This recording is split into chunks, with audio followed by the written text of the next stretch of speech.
Hello friends, स्वागत है आप सबका आपका अपना यूट्यूब चैनल अब पढ़ेगा इंडिया में।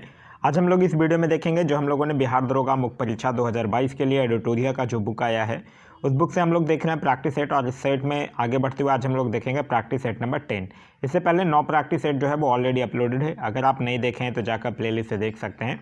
इसका अगर आप लोगों को पीडीएफ चाहिए तो पीडीएफ के लिए वीडियो के दिए गए डिस्क्रिप्शन लिंक से जाकर टेलीग्राम ग्रुप या फिर व्हाट्सएप ग्रुप आप लोग ज्वाइन कर सकते हैं, या फिर टेलीग्राम में जाकर सर्च कर सकते हैं अब पढ़ेगा इंडिया। वहाँ जो ग्रुप आएगा उसको ज्वाइन कर लीजिए, वहाँ इसका पीडीएफ जो है वो प्रोवाइड करवा दिया गया है।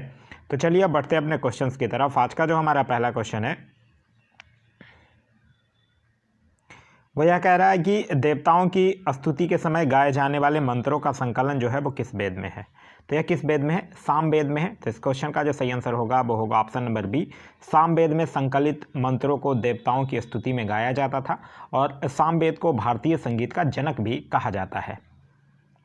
नेक्स्ट क्वेश्चन है हमारा क्वेश्चन नंबर 2 कह रहा है भारत आने वाले प्रथम ईसाई धर्म प्रचारक कौन था। तो प्रथम ईसाई धर्म प्रचारक था सेंट थॉमस। तो इस क्वेश्चन का जो सही आंसर होगा वो होगा option number A. Next question है क्वेश्चन नंबर 3 निम्नलिखित में से किसे भारत का नेपोलियन कहा जाता है। तो भारत का नेपोलियन जो है वो समुद्रगुप्त को कहा जाता है। तो इस क्वेश्चन का सही आंसर होगा वो होगा option number C Samudragupta. Samudragupta से याद रखिएगा समुद्रगुप्त जो था वो परम भागवत की उपाधि धारण करने वाला प्रथम गुप्त शासक जो था वो समुद्रगुप्त ही था। समुद्रगुप्त विष्णु का उपासक था, इसे कविराज भी कहा जाता है। समुद्रगुप्त का जो दरबारी कवि था हरिसेन, उसके द्वारा इलाहाबाद के प्रशस्ति लेख में समुद्रगुप्त के विजय अभियानों का उल्लेख किया गया है। समुद्रगुप्त के सिक्के पर बीना वादन करते हुए समुद्रगुप्त को दिखाया गया है। नेक्स्ट क्वेश्चन है हमारा क्वेश्चन नंबर 4 कह रहा है दिल्ली सल्तनत पर शासन करने वाले वंशों का सही क्रम कौन सा है। तो सबसे पहले आया है गुलाम वंश, 1206 से लेकर 1290 तक स्थापना किया था कुतुबुद्दीन ऐबक। फिर आता है खिलजी वंश 1290 से 1320, जलाउद्दीन फिरोज खिलजी। फिर आता है तुगलक वंश 1320 से 1398, ग्यासुद्दीन तुगलक। फिर आता है सैयद वंश 1414 से 1451 खिरिज खां के द्वारा। फिर आता है लोदी वंश 1451 से लेकर 1526 बहलोल लोदी के द्वारा। तो इस क्वेश्चन का जो सही आंसर होगा वो होगा ऑप्शन नंबर डी गुलाम वंश, खिलजी वंश, तुगलक, सैयद और फिर लोदी, यानी ऑप्शन नंबर डी जो होगा वो आपका सही आंसर होगा। आगे है कि आगरा नगर की नींव सिकंदर लोदी ने कब डाला था। तो 1504 ईस्वी में सिकंदर लोदी ने आगरा नगर की नींव जो है वो डाली थी। साथ ही साथ सिकंदर लोदी से याद रखिएगा सिकंदर लोदी ने भूमि की माप हेतु एक प्रामाणिक पैमाना गजे सिकंदरी का प्रचलन भी करवाया था। इसने मुसलमानों को ताजिया निकालने एवं मुसलमान स्त्रियों को पीरों एवं संतों के मजार पर जाने पर प्रतिबंध लगा दिया था। सिकंदर लोदी जो था वो गुलरुखी शीर्षक से फारसी कविताएं लिखने वाला सुल्तान था और इसने नगरकोट के ज्वालामुखी मंदिर की मूर्ति को तोड़कर उसके टुकड़े को कसाईयों को मांस तौलने के लिए दे दिया था। तो इस क्वेश्चन का जो सही आंसर होगा वो होगा ऑप्शन नंबर सी 1504। आगे है कि संत रामानुजाचार्य का जन्म कहाँ हुआ था। तो इनका जन्म जो है वो मद्रास के निकट पेरुम्बर नामक स्थान पर हुआ था। तो इस क्वेश्चन का जो सही आंसर होगा वो होगा ऑप्शन नंबर ए। इनका जन्म जो है वो 1016 में हुआ था और मृत्यु जो है वो 1173 में हुआ था। इन्होंने राम को अपना आराध्य बनाया था और इन्होंने वेदांत में प्रशिक्षण अपने गुरु कांचीपुरम के यादव प्रकाश से प्राप्त किया था। नेक्स्ट क्वेश्चन है क्वेश्चन नंबर 7 अकबर के समय का सर्वोत्कृष्ट चित्रकार जो है वो किसे माना जाता था।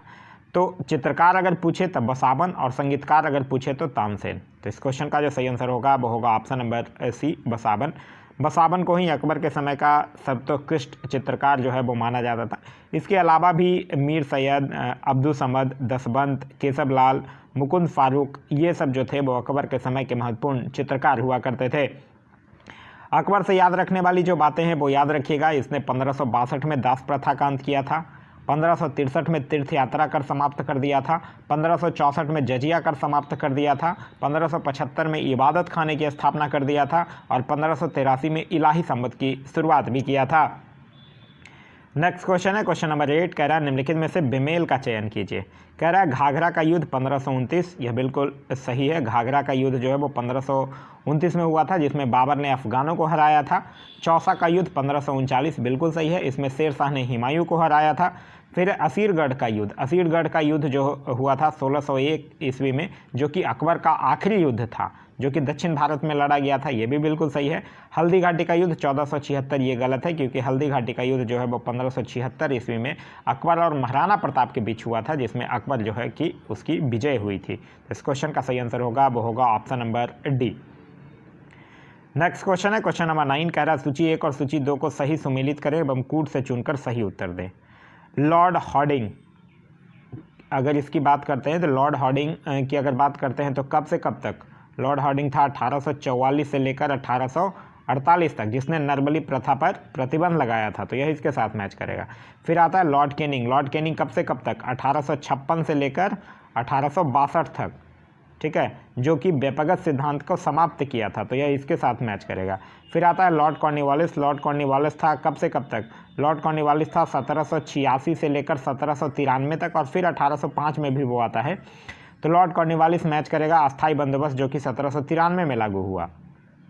फिर आता है लॉर्ड रीडिंग की बात करते हैं तो 1921 से लेकर 1926 तक था, जो कि स्वराज पार्टी की स्थापना के साथ मैच करेगा, क्योंकि स्वराज पार्टी की स्थापना जो है वो 1923 में चित्तरंजन दास और मोतीलाल नेहरू के द्वारा इलाहाबाद में किया गया था। तो इस तरह से इस क्वेश्चन का जो सही आंसर होगा वो होगा option number D. Next question कह रहा है कि पोलिगारो का विद्रोह जो है वो किस राज्य में हुआ था? तो पोलिगारो का विद्रोह जो है वो 1801 में तमिलनाडु में हुआ था, और यह विद्रोह जो था वो मुख्य रूप से ब्रिटिश भूमिकर व्यवस्था के विरोध में शुरू किया गया था, और यह विद्रोह जो है वो 1801 से शुरू होकर 1856 तक चला था। तो इस क्वेश्चन का जो सही आंसर होगा वो होगा option number B, Tamil Nadu. Next question कह रहा है कि राजा राम मोहन राय ने ब्रह्म समाज की स्थापना कब की थी?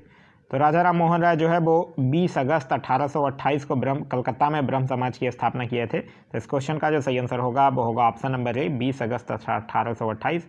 याद रखिएगा, इन्होंने 1814 में आत्मीय सभा, 1825 में वेदांत कॉलेज की भी स्थापना किया था, साथ ही साथ इन्होंने संवाद कौमुदी समाचार पत्र का संपादन भी किया था। आगे कह रहा है निम्नलिखित में से असत्य कथन की पहचान कीजिए। हिंदू पैट्रियोट के संपादक कृष्णदास पाल थे, ये बिल्कुल सही है। वर्नाकुलर प्रेस एक्ट को लॉर्ड कैनिंग ने रद्द किया था, यही गलत है, क्योंकि वर्नाकुलर प्रेस एक्ट लाने का श्रेय जो है वो 1878 में लॉर्ड लिटन के द्वारा लाया गया था, और 1882 में लॉर्ड रिपन के द्वारा रद्द कर दिया गया था। और यह अधिनियम जो है वो मुख्य रूप से एक लोकप्रिय समाचार पत्र था सोम प्रकाश, उसी को लक्ष्य कर लाया गया था। साथ ही साथ याद रखिएगा पॉइनियर अखबार जो था वो इस एक्ट का समर्थन भी किया था। तो इस क्वेश्चन का जो सही आंसर होगा वो होगा option number B. Next question है क्वेश्चन नंबर 13, हंटर शिक्षा आयोग में कितने सदस्य भारतीय थे, यह पूछ रहा है। तो 8 थे, तो इस क्वेश्चन का सही आंसर होगा वो होगा ऑप्शन नंबर डी, 8। हंटर शिक्षा आयोग का गठन जो है वो 1882 में किया गया था, और इस आयोग का मुख्य कार्य जो था वो वुड के घोषणा पत्र के द्वारा शिक्षा के क्षेत्र में हुई प्रगति की समीक्षा करना था। इसके अध्यक्ष डब्ल्यू हंटर थे, और इसमें 8 सदस्य जो है वो भारतीय थे। और यह जो आयोग था वो प्राथमिक स्तर पर शिक्षा के महत्व पर बल दिया था, और स्थानीय भाषा में शिक्षा देने पर भी यह आयोग जो है वो बल दिया था।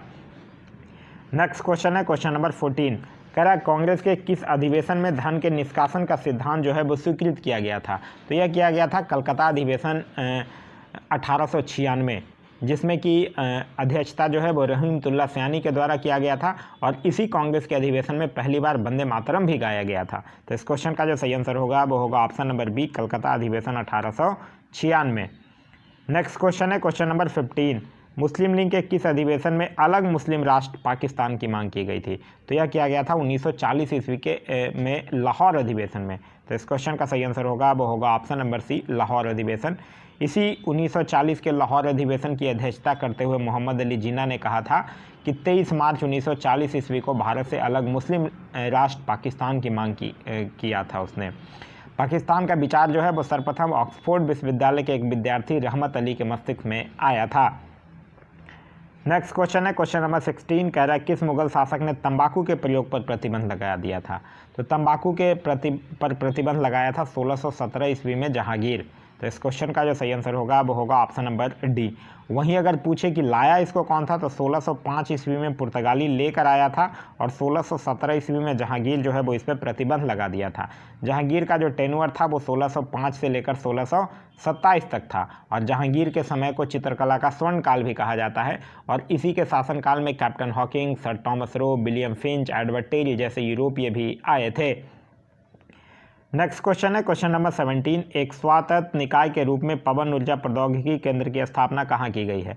तो देश में पवन ऊर्जा को बढ़ावा देने के लिए एक स्वतंत्र निकाय के रूप में पवन ऊर्जा प्रौद्योगिकी केंद्र की स्थापना जो है वो चेन्नई में किया गया है। तो इस क्वेश्चन का सही आंसर होगा वो होगा ऑप्शन नंबर सी, चेन्नई में। चेन्नई से आप लोगों को याद होगा केंद्रीय चमड़ा अनुसंधान संस्थान भी जो है वो चेन्नई में ही है। नेक्स्ट क्वेश्चन है क्वेश्चन नंबर 18। निम्नलिखित में से कौन एक जैव उर्वरक है, यह आपसे पूछ रहा है। माइकोराइजा, हाँ तो माइकोराइजा ही एक जैव उर्वरक है। तो इस क्वेश्चन का सही आंसर होगा वो होगा option number A. Next question है क्वेश्चन नंबर 19। कह रहा है डेंगू ज्वर जो है वो किस मच्छर के काटने से होता है? तो डेंगू ज्वर एक संक्रामक वायरल बुखार है जो कि मादा एडिस एजिप्टी मच्छर के काटने से होता है और चिकनगुनिया भी जो है वो इसी मच्छर के काटने से होता है। तो इस क्वेश्चन का जो सही आंसर होगा वो होगा option number C. Next question है क्वेश्चन नंबर 20। कह रहा है निम्नलिखित में से किसने सेवा सदन की स्थापना की थी? सेवा सदन की स्थापना जो है वो बहरामजी एम मालाबारी के द्वारा 1885 में किया गया था। तो इस क्वेश्चन का जो सही आंसर होगा वो होगा ऑप्शन नंबर डी।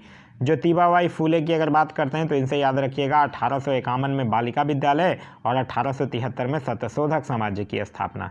ठीक है। वहीं अगर रमाबाई की बात करते हैं तो रमाबाई से याद रखिएगा 1889 में इन्होंने शारदा सदन की स्थापना किया था। Next question question number 21। कपड़ा सुखाने की मशीन किस सिद्धांत पर कार्य करती है? तो कपड़ा सुखाने की मशीन हो गया, दूध से मक्खन निकालने की मशीन हो गया, यह सब जो है वो सेंट्रीफ्यूगल फोर्स यानी कि अपकेंद्रीय बल के सिद्धांत पर कार्य करती है। तो इस क्वेश्चन का जो सही आंसर होगा वो होगा option number C. Next question है क्वेश्चन नंबर 22। निम्नलिखित में से असत्य कथन की पहचान कीजिए। एक अश्व शक्ति 746 वाट के बराबर होता है, बिल्कुल सही है। जी का अधिकतम मान पृथ्वी के ध्रुव पर होता है, ये भी बिल्कुल सही है। जी का न्यूनतम मान विषुवत रेखा पर होता है, ये भी बिल्कुल सही है। पृथ्वी की घूर्णन गति बढ़ने पर जी का मान भी बढ़ जाता है, ये गलत है क्योंकि पृथ्वी की घूर्णन गति बढ़ने पर जी का मान जो है वो कम हो जाता है और पृथ्वी की घूर्णन गति घटने पर जी का मान बढ़ता है। ठीक है।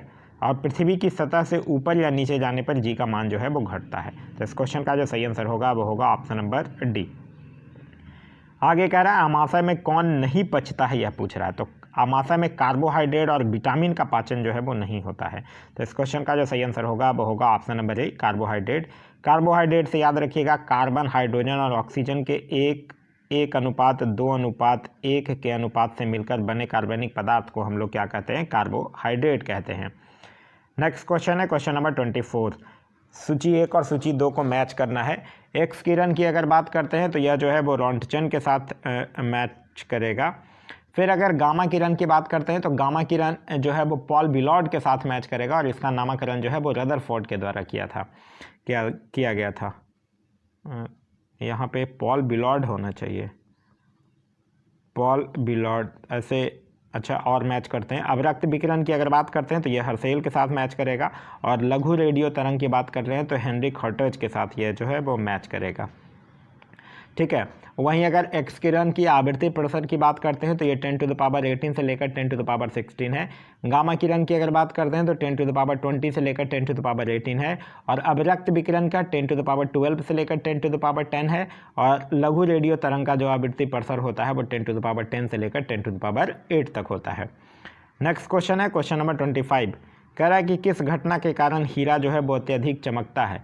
देखिए, हीरो का चमकना, कांच में आई दरार का चमकना, रेगिस्तान में मरीचिका बनना, जल में पड़ी पड़क नली का चमकना, ये सब जो है वो प्रकाश के पूर्ण आंतरिक परिवर्तन यानी कि टोटल इंटरनल रिफ्लेक्शन के कारण होता है। तो इस क्वेश्चन का जो सही आंसर होगा वो होगा option number B. Next question कह रहा है कि श्वसन के दौरान किसका विघटन नहीं होता है, यह आपसे पूछ रहा है। श्वसन के दौरान देखिए केवल विटामिन का अपघटन नहीं होता है। तो इस क्वेश्चन का जो सही आंसर होगा वो होगा ऑप्शन नंबर सी यानी केवल 4 यानी विटामिन का अपघटन जो है वो नहीं होता है। विटामिन का आविष्कार जो है वो फंक के द्वारा 1911 में किया गया था। नेक्स्ट क्वेश्चन है क्वेश्चन नंबर 27, कह रहा है कि सर्वाधिक इलेक्ट्रॉन बंधुता होती है। तो सर्वाधिक इलेक्ट्रॉन बंधुता जो होती है वो क्लोरीन की होती है। देखिए, जब कोई उदासीन परमाणु जो है वो एक इलेक्ट्रॉन ग्रहण करता है तो उसके फलस्वरूप जो उत्पन्न ऊर्जा को इलेक्ट्रॉन बंधुता कहा जाता है। तो इस क्वेश्चन का जो सही आंसर होगा वो होगा ऑप्शन नंबर ए, क्लोरीन। आगे क्वेश्चन नंबर 28, कपड़े से जंग के धब्बे हटाने के लिए किस अम्ल का प्रयोग किया जाता है? तो इसके लिए ऑक्जेलिक अम्ल का प्रयोग किया जाता है। तो इस क्वेश्चन का जो सही आंसर होगा वो होगा ऑप्शन नंबर सी, ऑक्जेलिक अम्ल।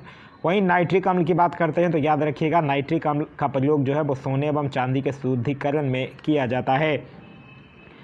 आगे क्वेश्चन नंबर 29 कह रहा है निम्नलिखित में से कौन जो है वो एल्युमिनियम का अयस्क नहीं है, यह आपसे पूछ रहा है। तो कॉर्नेटाइट जो है वो एल्युमिनियम का अयस्क नहीं है, ये जो है वो यूरेनियम का अयस्क होता है। तो इस क्वेश्चन का सही आंसर होगा वो होगा option number D. Next question है क्वेश्चन नंबर 30, अस्पतालों में कृत्रिम सांस देने हेतु किन गैसों का मिश्रण जो है वो प्रयोग किया जाता है? तो ऑक्सीजन और हीलियम गैस का मिश्रण किया जाता है। तो इस क्वेश्चन का सही आंसर होगा वो होगा ऑप्शन नंबर सी, ऑक्सीजन एवं हीलियम का।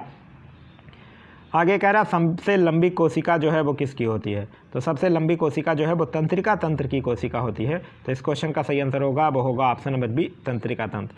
शुतुरमुर्ग के अंडे से याद रखिएगा, सबसे बड़ी कोशिका जो है वो शुतुरमुर्ग के अंडे की कोशिका होती है। और कोशिका सिद्धांत का प्रतिपादन जो है वो स्लाइडेन एवं सोन्स के द्वारा किया गया था। नेक्स्ट क्वेश्चन कह रहा है दहन है। तो दहन क्या है? एक रासायनिक अभिक्रिया, हाँ है। उष्माक्षेपीय अभिक्रिया, हाँ है। ऑक्सीकरण अभिक्रिया है। अवकरण अभिक्रिया नहीं है। तो इस क्वेश्चन का जो सही आंसर होगा वो होगा ऑप्शन नंबर सी, केवल 1, 2 और 3 है।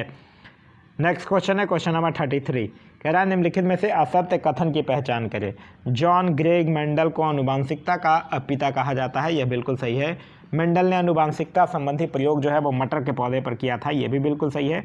जीन के कार्य की इकाई जो है वो सिस्ट्रॉन होती है, ये भी बिल्कुल सही है। उत्परिवर्तन की इकाई एरेकॉन होता है, ये गलत है।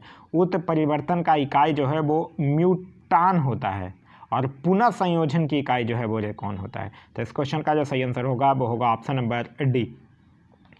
आगे है कि निम्नलिखित में से बेमेल को चुने। कवकों का अध्ययन, माइकोलॉजी, बिल्कुल सही है। जीव विज्ञानों का पिता रॉबर्ट कोच, ये गलत है। जीवाणु विज्ञान है। जीवाणु विज्ञान का जो पिता है वो ल्यूवेनहॉक को कहा जाता है, ठीक है। रॉबर्ट कोच की अगर बात करते हैं तो इन्होंने कॉलरा तथा तपेदिक के जीवाणुओं की खोज किया था। तो इस क्वेश्चन का जो सही आंसर होगा वो होगा ऑप्शन नंबर बी। आगे कह रहा संवेग की इकाई क्या है? संवेग बराबर होता क्या है? द्रव्यमान इंटू में वेग। द्रव्यमान इंटू में वेग हो जाएगा तो क्या होगा? किलोग्राम मीटर पर सेकंड। तो इस क्वेश्चन का जो सही आंसर होगा वो होगा ऑप्शन नंबर सी। आगे है कि सर्प विषरोधी सुई जो है वो किस एक यौगिक का तत्व है? तो यह जो है वो स्वर्ण यौगिक का एक तत्व होता है जिसको बोला जाता है ऑरिक क्लोराइड। तो इस क्वेश्चन का जो सही आंसर होगा वो होगा ऑप्शन नंबर ए, स्वर्ण यौगिक। नेक्स्ट क्वेश्चन है क्वेश्चन नंबर 37, सूची 1 और सूची 2 को मिलान करने के लिए कह रहा है। पेचिस की अगर बात करते हैं तो यह मैच करेगा एंट अमीबा हिस्टोलिटिका से। काली खांसी की अगर बात करते हैं तो ये हीमोफिलस पर्ट्यूसिस के साथ मैच करेगा। खसरा की अगर बात करते हैं तो मोरवोली वायरस के साथ मैच करेगा। और चेचक की अगर बात करते हैं तो बेरियोला वायरस के साथ मैच करेगा। तो इस तरह से इस क्वेश्चन का जो सही आंसर होगा वो होगा ऑप्शन नंबर बी। आगे कह रहा है हीमोग्लोबिन क्या है? तो हीमोग्लोबिन की अगर बात करते हैं तो ये जटिल प्रोटीन का बना हुआ होता है जिसमें कि लोहा पाया जाता है। तो इस क्वेश्चन का सही आंसर होगा वो होगा ऑप्शन नंबर डी। आगे कह रहा है विटामिन का आविष्कार किसके द्वारा किया गया था? तो अभी हम लोगों ने देखा विटामिन का आविष्कार 1911 में फंक के द्वारा किया गया था। तो इस क्वेश्चन का सही आंसर होगा वो होगा ऑप्शन नंबर ए। आगे कह रहा प्रोटीन संश्लेषण का सही क्रम कौन सा है? तो सही क्रम है डीएनए, आरएनए, अमीनो एसिड और फिर प्रोटीन। तो इस क्वेश्चन का सही आंसर होगा वो होगा ऑप्शन नंबर बी। आगे है क्वेश्चन नंबर 41, कांग्रेस की उत्पत्ति के संबंध में सेफ्टी वॉल्व का सिद्धांत निम्नलिखित में से किसने दिया था? तो यह लाला लाजपत राय के द्वारा दिया गया था। तो इस क्वेश्चन का सही आंसर है option number B, Lala Lajpat Rai. आगे कह रहा है कि मॉन्टेगू चैम्सफोर्ड सुधार के तहत गठित केंद्रीय विधानसभा के सदस्यों की संख्या कितनी थी? देखिए 1919 का जो भारत शासन अधिनियम है जिसको कि मॉन्टेगू चैम्सफोर्ड सुधार कहते हैं, उसके तहत केंद्र में गठित केंद्रीय विधानसभा के सदस्यों की कुल संख्या जो थी वो 145 थी, जिसमें कि 104 जो थे वो निर्वाचित थे और 41 जो है वो मनोनीत होते थे और इनका कार्यकाल जो होता था वो 3 वर्षों का होता था। तो इस क्वेश्चन का जो सही आंसर होगा वो होगा ऑप्शन नंबर सी, 145। आगे कह रहा है कि पूरब वह विश्वविद्यालय है जो किसी को प्रमाण पत्र नहीं देता है, यह कथन निम्नलिखित में से किसका है? तो यह कथन जो है वो लॉर्ड कर्जन का है। तो इस क्वेश्चन का जो सही आंसर होगा वो होगा option number B, Lord Curzon का है। याद रखिएगा, लॉर्ड कर्जन जो है वो कांग्रेस के बारे में भी एक बात बोला था कि कांग्रेस अपने पतन की ओर लड़खड़ाती हुई जा रही है। लॉर्ड कर्जन का जो टेन्योर था वो 1899 से लेकर 1905 तक था। नेक्स्ट क्वेश्चन है क्वेश्चन नंबर 44। कह रहा है कि लोकसभा चुनाव के दौरान चुनाव प्रचार समाप्त हो जाता है। तो लोकसभा चुनाव के दौरान चुनाव प्रचार जो है वो उम्मीदवारों की सूची प्रकाशन से मतदान समाप्त होने के 48 घंटे पूर्व तक चलता है। तो इस क्वेश्चन का जो सही आंसर होगा वो होगा ऑप्शन नंबर सी, मतदान समाप्त होने से 48 घंटे पूर्व तक। याद रखिएगा, लोकसभा का जो संरचना है वो अनुच्छेद 81 में है। आगे कह रहा है कि निम्नलिखित में से संविधान के कौन से अनुच्छेद में राष्ट्रीय पिछड़ा वर्ग का आयोग का उल्लेख किया गया है? तो राष्ट्रीय पिछड़ा वर्ग आयोग का उल्लेख जो है वो अनुच्छेद 338 के बी में किया गया है। तो इस क्वेश्चन का सही आंसर होगा वो होगा ऑप्शन नंबर डी। एक 338 का ए भी याद रखिएगा, जिसमें राष्ट्रीय अनुसूची जनजाति आयोग का जो है वो उल्लेख किया गया है। नेक्स्ट क्वेश्चन है क्वेश्चन नंबर 46। कह रहा है निम्नलिखित में से कौन सा युग्म जो है वो सुमेलित नहीं है? विधि द्वारा स्थापित प्रक्रिया ब्रिटेन, ये गलत है क्योंकि विधि द्वारा स्थापित प्रक्रिया जो है वो जापान से लिया गया है। फिर कह रहा है राज्यसभा सदस्यों का निर्वाचन दक्षिण अफ्रीका, ये सही है। द्विसदनवाद यूएसए, ये गलत है क्योंकि द्विसदनवाद भी जो है वो ब्रिटेन से लिया गया है। और समवर्ती सूची ऑस्ट्रेलिया, ये सही है। तो इस क्वेश्चन का जो सही आंसर होगा वो होगा ऑप्शन नंबर ए, 1 और 3 जो है वो यहाँ पे सुमेलित नहीं है। आगे कह रहा है निम्नलिखित में से असत्य कथन की पहचान करें। नीति निर्देशक तत्वों का वर्णन जो है वो संविधान के भाग 4 में वर्णित है, ये बिल्कुल सही है। नीति निर्देशक तत्वों को वैधानिक शक्ति प्राप्त है, ये गलत है क्योंकि नीति निर्देशक तत्वों को न्यायालय के द्वारा नहीं लागू किया जा सकता है, मतलब कि इसे वैधानिक शक्ति जो है वो प्राप्त नहीं है। इसका लागूकरण जो है वो राज्य की आर्थिक स्थिति पर निर्भर करता है। नेक्स्ट क्वेश्चन है क्वेश्चन नंबर 48। कह रहा है निम्नलिखित में से किसके वेतन एवं भत्ते भारत के संचित निधि पर भारित व्यय में शामिल हैं? तो महान्यायवादी का नहीं है, उच्च न्यायालय के न्यायाधीश का नहीं है, प्रधानमंत्री का नहीं है, नियंत्रक एवं महालेखक परीक्षक का है। तो इस क्वेश्चन का जो सही आंसर होगा वो होगा ऑप्शन नंबर डी। याद रखिएगा, संविधान के अनुच्छेद 266 में संचित निधि का प्रावधान जो है वो किया गया है। आगे है क्वेश्चन नंबर 49। कह रहा है निम्नलिखित में से किस समिति ने सर्वप्रथम पंचायतों में महिला आरक्षण की सिफारिश की थी? तो यह किया था पीके थुंगन समिति ने। देखिए, पीके थुंगन समिति जो है वो 1988 में गठित हुआ था और इसने ही सर्वप्रथम पंचायतों में महिला आरक्षण का सुझाव दिया था। पंचायती राज संस्था में प्रत्येक स्तर में 1/3 स्थानों पर महिलाओं के लिए आरक्षण की व्यवस्था जो है वो किया गया है। तो इस क्वेश्चन का जो सही आंसर होगा वो होगा ऑप्शन नंबर सी। आगे कह रहा है भारत के अंतिम बार उप प्रधानमंत्री कौन बने थे? तो यह बने थे लाल कृष्ण आडवाणी, अंतिम बार 2002 में। तो इस क्वेश्चन का जो सही आंसर होगा वो होगा ऑप्शन नंबर सी, लाल कृष्ण आडवाणी। याद रखिएगा, प्रथम उप प्रधानमंत्री जो हैं वो सरदार वल्लभ भाई पटेल बने थे। नेक्स्ट क्वेश्चन है क्वेश्चन नंबर 51। संघीय मंत्रिपरिषद का गठन किसके द्वारा किया जाता है? तो संघीय मंत्रिपरिषद का गठन जो है वो प्रधानमंत्री की सलाह पर राष्ट्रपति के द्वारा किया जाता है। तो इस क्वेश्चन का जो सही आंसर होगा वो होगा ऑप्शन नंबर बी, राष्ट्रपति के द्वारा किया जाता है। और मंत्रिमंडल का गठन जो है वो कैबिनेट स्तर के मंत्रियों से होता है।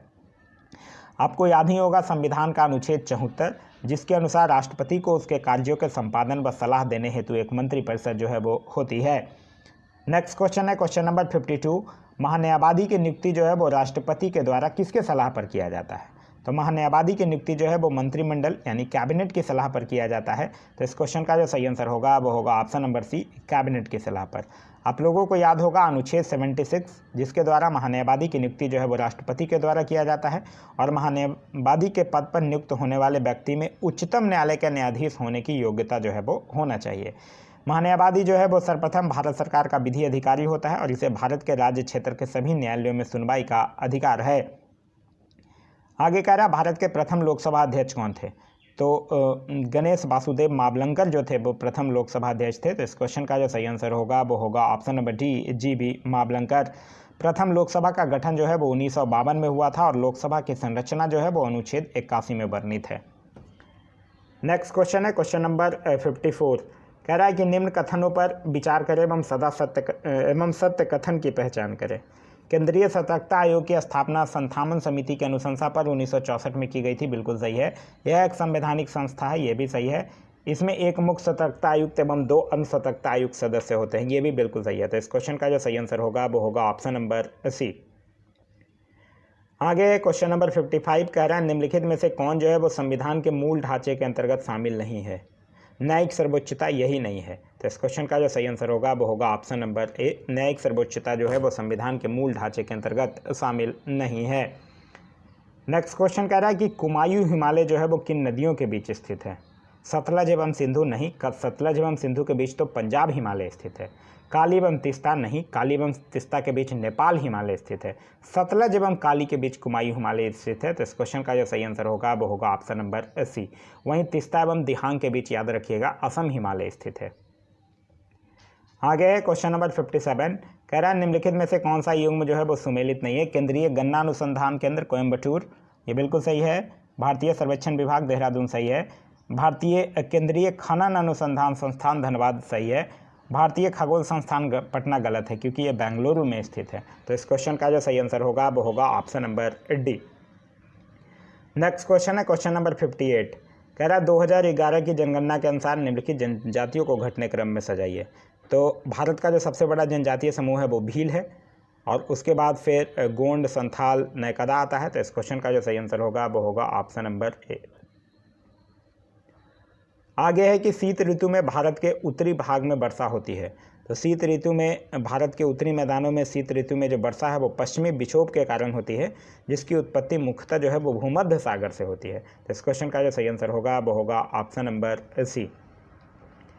आगे कह रहा है क्वेश्चन नंबर 60 की मैगिनॉट रेखा किन 2 देशों के साथ सीमा रेखा बनाती है। तो मैगिनॉट रेखा जर्मनी और फ्रांस के बीच। तो इस क्वेश्चन का जो सही आंसर होगा वो होगा ऑप्शन नंबर सी। भारत और चीन के बीच बात करते हैं तो मैकमोहन रेखा, रूस एवं फिनलैंड के बीच बात करते हैं तो मेनरहीन रेखा, और उत्तर कोरिया और दक्षिण कोरिया की बात करते हैं तो 38वीं समानांतर रेखा जो है वो उत्तर कोरिया और दक्षिण कोरिया। तो इस क्वेश्चन का सही आंसर जो होगा वो होगा ऑप्शन नंबर सी, जर्मनी एवं फ्रांस। आगे कह रहा है कि यदि 10 डिग्री पूर्वी देशांतर पर 2 PM बज रहे हैं तो 45 डिग्री पूर्वी देशांतर पर कितना समय होगा। देखिए 10 डिग्री और 45 डिग्री में अंतर कितना डिग्री का है, 35 डिग्री का है। और आपको पता ही होगा कि 1 डिग्री में 4 मिनट, तो 35 इंटू में 4 कीजिएगा तो 140 मिनट। तो 140 मिनट जब 2 PM में जोड़िएगा तब जाकर हो जाएगा 4:20। तो इस क्वेश्चन का जो सही आंसर होगा वो होगा ऑप्शन नंबर सी। आगे कह रहा है कि ब्रिक फिल्डर नामक गर्म एवं शुष्क हवा जो है वो किस देश में चलती है। तो ब्रिक फिल्डर ऑस्ट्रेलिया के विक्टोरिया प्रांत में चलने वाली एक गर्म एवं शुष्क हवा है। तो इस क्वेश्चन का जो सही आंसर होगा वो होगा option number A, Australia. Next question है क्वेश्चन नंबर 63 कुदनकुलम परियोजना जो है वो किस राज्य में स्थित है। तो यह तमिलनाडु राज्य के तिरुवनंतपुरम जिले में स्थित है। तो इस क्वेश्चन का जो सही आंसर होगा वो होगा option number C, Tamil Nadu. Next question है क्वेश्चन नंबर 64 हिमालय के प्रमुख पर्वत शिखरों की उनकी ऊंचाई के अनुसार अवरोही क्रम में सजाएं। तो अवरोही क्रम में अगर सजाइएगा तो सबसे पहले होगा एवरेस्ट 8,848 मीटर, फिर मैकालू, फिर धौलागिरी, फिर नंगा पर्वत। तो इस क्वेश्चन का जो सही आंसर होगा वो होगा option number C. Next question है क्वेश्चन नंबर 65 कह रहा है कि किस वर्ष गंगा को भारत की राष्ट्रीय नदी घोषित किया गया था। तो गंगा को किया गया था 4 नवंबर 2008 की बात है, जब केंद्र सरकार के द्वारा गंगा को राष्ट्रीय नदी जो है वो घोषित किया गया था। तो इस क्वेश्चन का जो सही आंसर होगा वो होगा ऑप्शन नंबर डी, 2008। वहीं राष्ट्रीय नदी तो हो गया गंगा नदी, राष्ट्रीय पुष्प हो गया कमल, राष्ट्रीय पक्षी हो गया मोर, पशु हो गया बाघ, फल हो गया आम, वृक्ष हो गया बरगद, जलीय जीव हो गया गंगा डॉल्फिन। नेक्स्ट क्वेश्चन है क्वेश्चन नंबर 66 कह रहा आम की फसल के लिए लाभदायक होने के कारण किसे दक्षिण भारत में आम्र वर्षा कहा जाता है। तो दक्षिण भारत में आम्र वर्षा कहा जाता है नॉर्वेस्टर को। तो इस क्वेश्चन का जो सही आंसर होगा वो होगा ऑप्शन नंबर ए। देखिए ग्रीष्म ऋतु में पूर्वी भारत में जो चलने वाली तीव्र आर्द्र हवाएं हैं उन्हीं को नॉर्वेस्टर के नाम से जाना जाता है। बंगाल में इसे काल बैसाखी और दक्षिण भारत में आम्र वर्षा के नाम से जाना जाता है, और कर्नाटक में इसे चेरी ब्लॉसम जो है वो कहा जाता है। नेक्स्ट क्वेश्चन है क्वेश्चन नंबर 67 कह रहा है निम्नलिखित में से कौन सा कथन जो है वो असत्य है, यह आपसे पूछ रहा है। भारत के संपूर्ण क्षेत्रफल के लगभग 43% भाग पर जलोढ़ मृदा का विस्तार पाया जाता है, सही है। नवीन जलोढ़ को बांगर और पुरानी जलोढ़ को खादर कहा जाता है, यही गलत है, क्योंकि नवीन जलोढ़ को खादर और पुरानी जलोढ़ को बांगर कहा जाता है। क्लियर है। तो इस क्वेश्चन का जो सही आंसर होगा वो होगा option number B. Next question है क्वेश्चन नंबर 68 क्वेश्चन नंबर 68 कह रहा है सूची 1 और सूची 2 को मैच करना है। रेणुकूट की अगर बात करते हैं तो ये एल्युमिनियम उद्योग, डोलबी की अगर बात करते हैं तो ये इस्पात संयंत्र, बरौनी की अगर बात करते हैं तो उर्वरक उद्योग, और पिंपरी की अगर बात करते हैं तो ये औषधि उद्योग के साथ मैच करेगा। तो इस तरह से इस क्वेश्चन का जो सही आंसर होगा वो होगा ऑप्शन नंबर ए।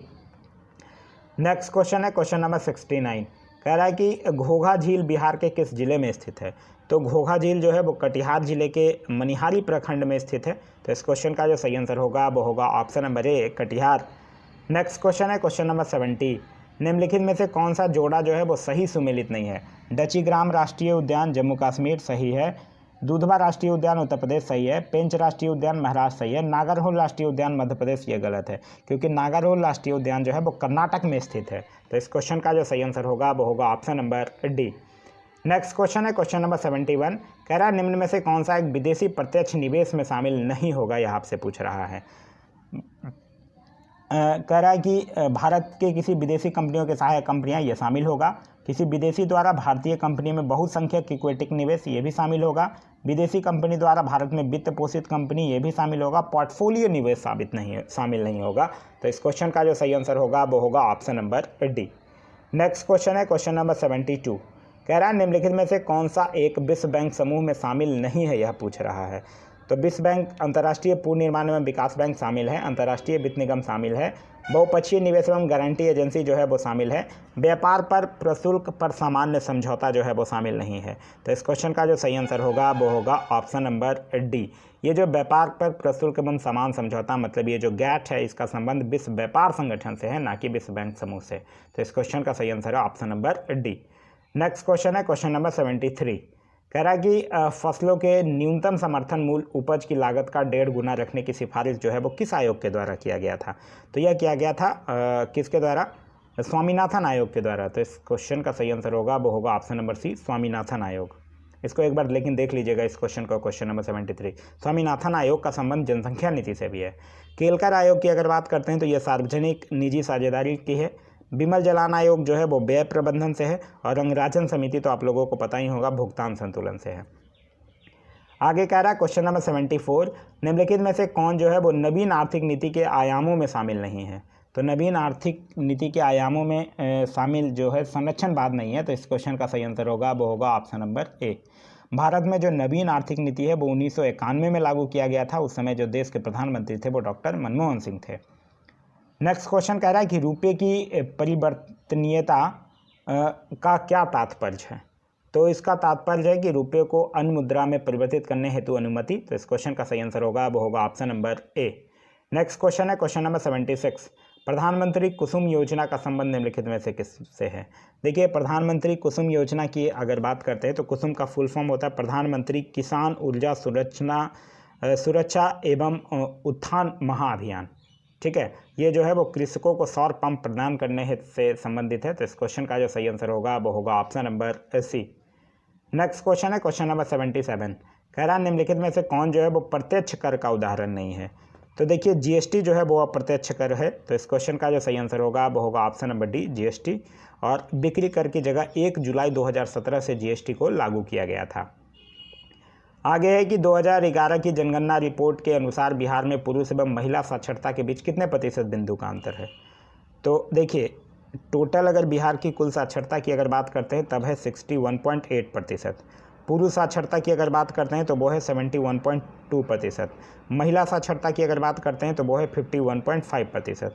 पुरुष और महिला में अंतर पूछ रहा है, मतलब 71.2 में से आपको माइनस करना है 51.5, तो ये हो जाएगा 19.7%। तो इस क्वेश्चन का जो सही आंसर होगा वो होगा ऑप्शन नंबर बी। आगे कह रहा है भारत के सबसे निचले स्तर पर कार्य करने वाली प्राथमिक कृषि साख समिति का गठन जो है वो किस स्तर पर किया जाता है। तो यह जो है वो पंचायत स्तर पर किया जाता है। तो इस क्वेश्चन का जो सही आंसर होगा वो होगा ऑप्शन नंबर सी, पंचायत स्तर पर।